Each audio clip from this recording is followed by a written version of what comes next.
Y bien, estamos ahora con Fernán Altuve, que es especialista en Derecho Canónico, es abogado, pero también es regidor de la Municipalidad de Lima, donde ha habido un conato de pelea el día de ayer, bueno, un enfrentamiento verbal muy fuerte. Gresca. Una gresca, no llegó a haber gresca, no llegó a extremos físicos, pero ahí se levantó Jaime Salinas, fue a increpar, casi le pega a Eduardo Segarra, una cosa pues francamente deplorable, a mi juicio por lo menos.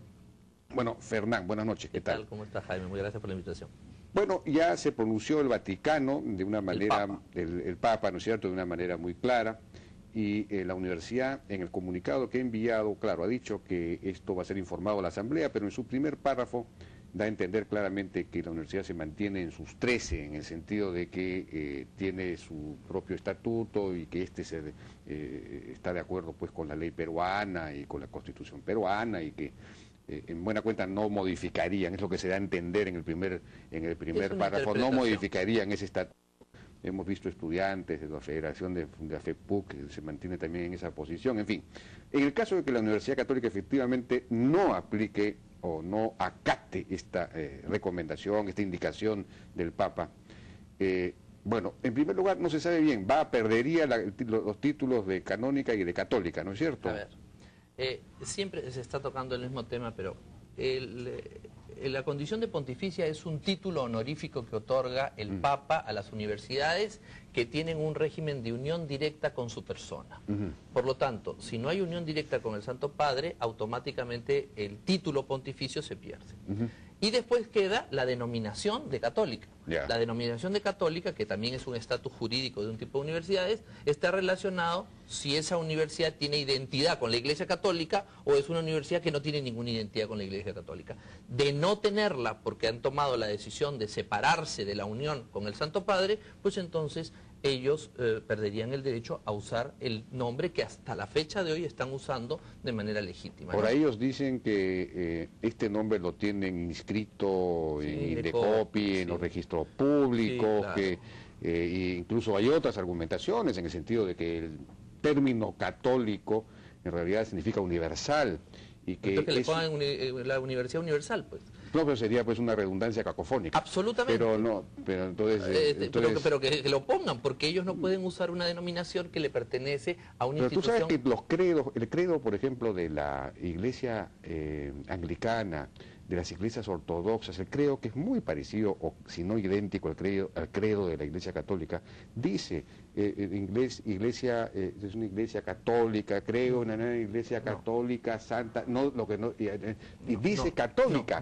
Sí. ¿Cuánto quieres? Lo que tú quieras. La iglesia de Inglaterra no es una iglesia católica, es la iglesia de Inglaterra. Pero el credo que se reza en las misas, usa la palabra católico, porque católico significa universal. No, usan el credo de Nicea, que es un credo, es una oración católica, que es el credo de Nicea, que obviamente usan oraciones o usan cosas que pertenecen a la Iglesia Católica y pueden utilizar las oraciones que quieran, se las prestamos. El credo ortodoxo, la Iglesia ortodoxa también usa la palabra católico, la católica en su credo. No usa, usa universal, no usa católico, el católico. Bueno, católico significa universal. Sí, y eso claro, es lo que... Bueno, pero que se llame la Universidad Universal, que está muy bien y pueden hacerlo, no hay ningún problema. Pero el término católico pertenece a una denominación. También dicen, y eso es, miren, risible, que hay farmacias que se pueden llamar una farmacia católica. Si la Iglesia Católica no quiere que una farmacia o que una sastrería tenga ese nombre, puede iniciar sus acciones porque le pertenece esa denominación.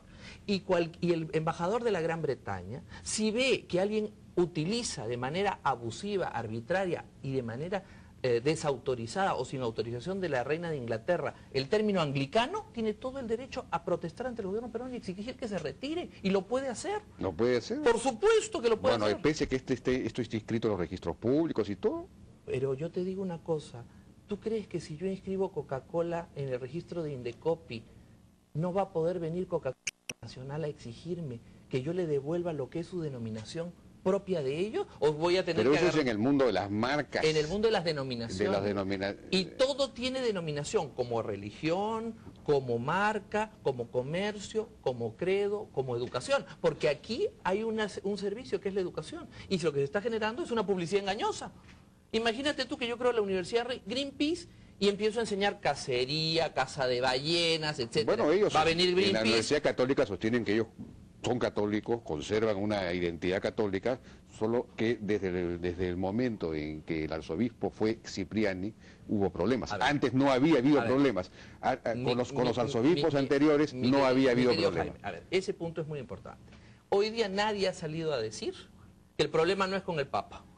¿Por qué? Porque el problema desde el primer momento se dijo que era con el Papa y ahora ha quedado demostrado que no era con el Papa, que demandó la universidad al cardenal para generar una cortina de humo. Y el cardenal Cipriani ha sido víctima de un ataque cuando él lo único que ha hecho es pedir desde el año, lo que desde el año 91 era una obligación, que se adecuaran y pusieran a derecho, como ha pedido Juan Pablo II, como ha pedido la Conferencia Episcopal del Perú, todos los obispos del Perú, y como ha pedido Benedicto XVI. Entonces, pero la Iglesia Católica nunca tuvo problemas ni con Vargas Alzamora, no tuvo problemas con los anteriores. ¿En el año 73 en la Universidad Católica? El año 73, ya no recuerdo, ha pasado mucho tiempo. Sí, bueno, sí estaba. ¿Y el cardenal Landázuri no renunció? Y el cardenal Landázuri renunció. Sí. Entonces no hubo problema. Sí hubo problema. Bueno, pero eso fue pues... ¿Por qué? Hubo problema. No, acabas de decirme, no hubo problema. Yo te estoy diciendo, en el año 73, el cardenal Landázuri, un santo varón, tuvo que renunciar por el conjunto de actitudes arbitrarias de los profesores de la universidad. No, pero no, por un caso particular. Por un caso escandaloso. Escandaloso. Es una cosa de distinto tipo. No. Pero, entonces hubo problema con el canciller y arzobispo de Lima. Entonces no me pero después no hubo, pues con Vargas Alzamora. Con Vargas Alzamora, que solo tuvo 10 años.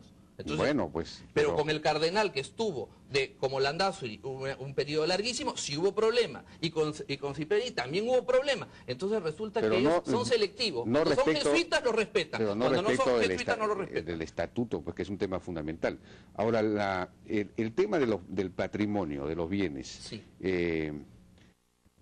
He leído que tú sostienes que que perderían los bienes, la Universidad Católica. Número uno. Los bienes, digamos, heredados de Ribagüero. Lamentablemente simplifican las cosas. Hay 3 tipos de bienes que están en juego. Bienes eclesiásticos, que fueron el origen de la universidad del año 1917 al año 1944, porque Ribagüero murió recién en el 44. Los bienes del legado Ribagüero del 44 al 57 y los que han generado como recursos propios.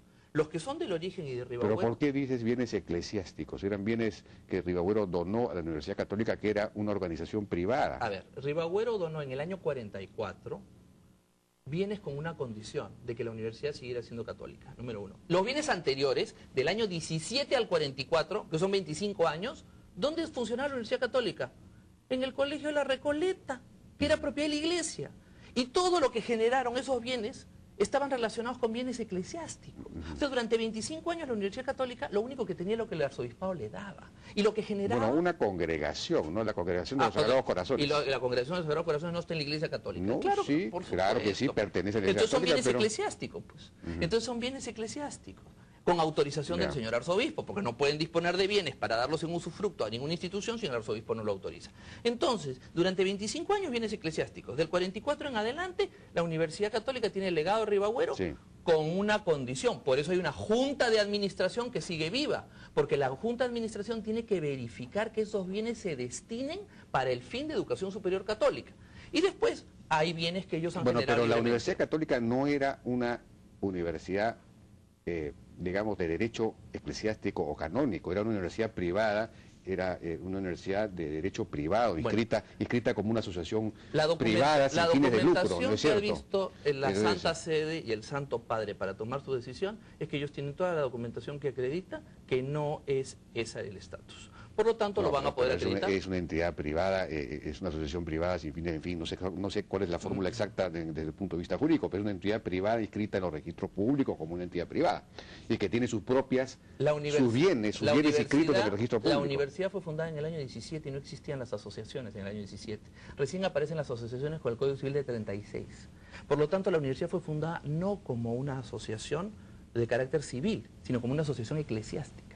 Porque no podía ser organizada como una cosa que no existía en el Código Civil, si estaba el de 1852. Bueno, pero en todo caso después se convirtió... Después se forma una asociación civil, pero la naturaleza del origen, el Código Civil dice que cuando una asociación civil tiene fines asociación civil que tiene con fines eclesiásticos Y queda el Código Civil hasta el actual dice que los conceptos religiosos no son afectados por la condición civil, o sea que mantienen sus fines religiosos. Tiene una doble condición, ergo tiene que tener dos derechos, el civil del Perú y el eclesiástico canónico de la Iglesia Católica. No, pero como entidad civil, digamos, tiene sus bienes inscritos en los registros públicos como propios de esta entidad particular privada. Totalmente de acuerdo, entonces, pero sujeta a condición, a que sea católica. Si no es católica, yo puedo donarte bienes para que tú los des para un servicio. En uno de los testamentos de Rivabuelo... En uno no, el vigente, del año 38.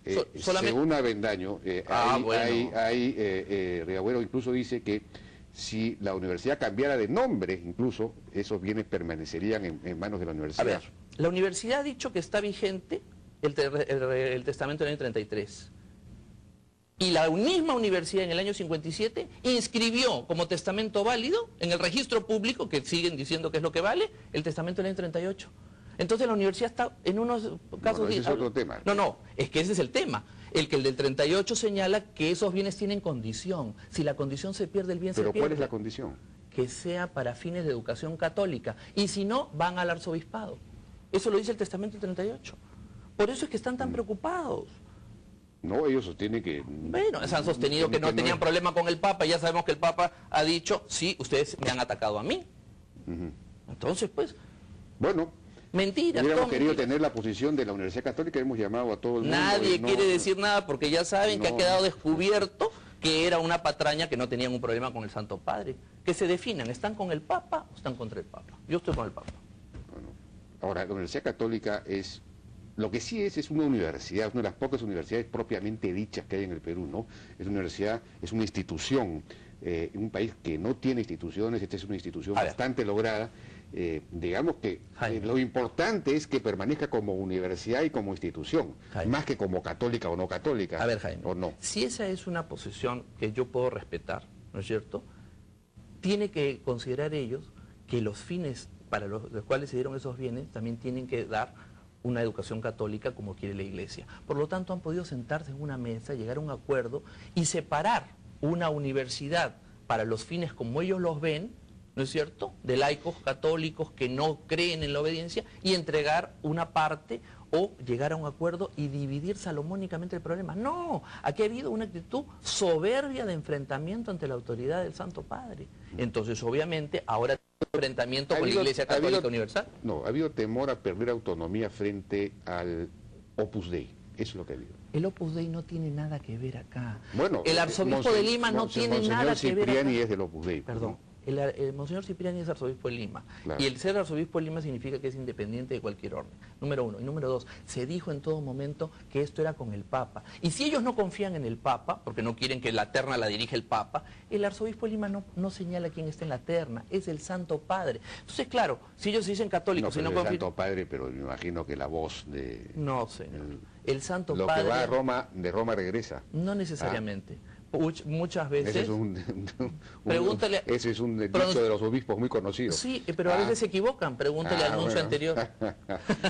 Bueno, Fernán Altuve, gracias por su participación. Gracias por tu invitación. Vamos a una pausa y regresamos ahora con Hugo Jara, jefe de la Autoridad Nacional del Agua, la ANA, y Jorge Montenegro, director de Estudios y Proyectos Hidráulicos Multisectoriales. Vamos a hablar de, digamos, la aprobación, de cuál es la opinión finalmente de la ANA respecto de los aspectos hídricos del proyecto Conga. Regresamos.